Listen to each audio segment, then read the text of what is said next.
मी विकेश उघडे आणि मनोज सूर्यवंशी 7/8/2025ला डबल आंदोलनासाठी आम्ही चढलेलो आहे। कारण की वरतं आम्ही मुंबईसाठी गेलो होतो मीटिंगसाठी, तर ते साहेब लोक तिथून पण त्यांच्या ऑफिसमधून फरार झालेले होते। पहिले म्हणे आम्ही आहेच नाही, नंतर आम्ही पाहिलेलं तिथं विचारले तर म्हटलं की ते आताच पळाले म्हणून इथून दुसऱ्या मिलमध्ये गेले। त्यासाठी आम्ही आता आम्हाला आश्वासन दिलं होतं की बोनस आणि आमचं 3 महिन्याचा पगार करणार होते, पण त्यांनी अजून केले नाही। आता आमचं म्हणणं असं आहे की आम्हाला उतरायचंच नाही आहे, आता तुम्ही करा, नका करू, काय करणार मग नंतर करा। अचलपूर येथील फिनले मिल गेल्या 3 ते 4 वर्षापासून बंद असल्याने अनेक कामगारांवर उपासमारीची वेळ आली आहे।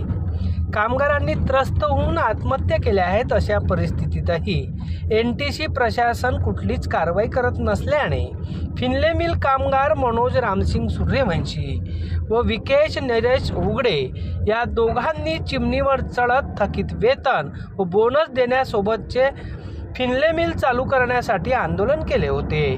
4 दिवस या कामगारांनी चिमणीवर चढत केलेल्या आंदोलनानंतर आमदार प्रवीण तायडे यांनी आक्रमक भूमिका घेत मुंबई येथील NTC अधिकाऱ्यांना अचलपूर येथे बोलावून कार्यरत असलेल्या कामगारांच्या 2 महिन्याचे वेतन तात्काळ करण्याबाबत लेखी आश्वासन घेतल्यानंतरही कामगारांना बोनस तर सोडा, वेतन सुद्धा मिळाले नसल्याने पुन्हा या कामगारांनी आज चिमणीवर चढत आपले आंदोलन सुरू केले आहे। फिनले मिलने थकवलेल्या वेतनामुळे आर्थिक अडचणीत सापडलेल्या कामगारांनी आज पुन्हा एकदा फिनले मिलच्या चिमणीवर चढून आंदोलनाचा पवित्रा घेतला आहे।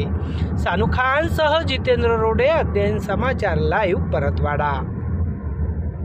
आम्ही मिल कामगार 7/8/2025ला वर्त इंडियासाठी बसलेला कुमकुम राजू आणि शर्मा आणि गुप्ता आमचे गिरणी कामगारांचे मेन सदस्य, अध्यक्ष आणि पदाधिकारी तिथं त्यांना भेटायला गेले होते, तर ते ड्युटीवरून फरार झाले। पेमेंट आणि बोनसचं विचारणार होतं त्यांना, तर त्यांनी 3 महिन्याचा कालावधी दिला होता।